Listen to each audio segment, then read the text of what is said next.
Hello भियर्स जय जगन्नाथ। आज मो ब्लॉग स्टार्ट होची मो भाई टू कारण मो भाई गोटे नुआ स्कूटी आनला तो कलरटा मते भारी भल लगुच। तो एठी से फास्ट ड्राइविंग करिकी पोज दउची आउ देन से आसीगला मो पाखकू देन आमे बाहरी पड़लु आम घर को। ता पूर्वर गाड़ीर पूजा भी करार जो आम सबू गाड़ीर पूजा माँ कटक चंडी मंदिर में होची। तो माँ पाखक आसी दीप जाली माँ को प्रणाम करी देन आम गाड़ी पूजा स्टार्ट हो गला। आपण मैंने के माँ कटक चंडी मंदिर आसी कि माँ को महिमा बहुत प्रत्यक्ष मो बाबा सब बेले कहती। तो मु मोर फास्ट विश माँ को मागिक आसी पूरण हेल्ले आपन को निश्चय कहबी। तो आम ये भाई भौणी नली खाई बाहरी पड़लु घर को देन टे आइसक्रीम खाईदेलु आउ चलू आम गाँ को मो बड़म्बा को।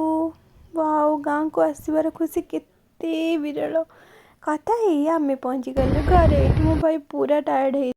घरे पहुँचला बेलू बो खाइबा रेडी कर देथिला तो खाई बो पाखे गेल्हाई संध्या चलिली झील सह मंदिर। वाओ मो जगह मंदिर केते दिन पर आसली। ओम राधा कृष्ण आय नमः। केते दिन पर मो जगलू को देखिली। जय जगन्नाथ स्वामी नयन पथगामी भवत में। ओम नीलाचल निवासाय नित्याय परमात्मने प्रणतः क्लेशनाशाय गोविंदाय नमो नमः। तापरे मो आई मान सहित टिके बसिकी कथबार्ता हो गली देन आमर कार्तिक मास दीप उत्सव स्टार्ट हो गला।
ओम हरे कृष्ण कृष्ण कृष्ण हरे हरे हरे राम राम राम हरे हरे।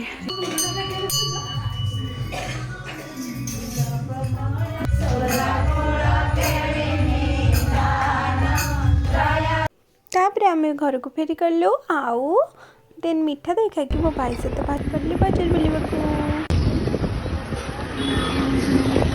आज बहुत टायर्ड हो जाती तो डिनर सारी मुझे चली शोवाक। Bye bye.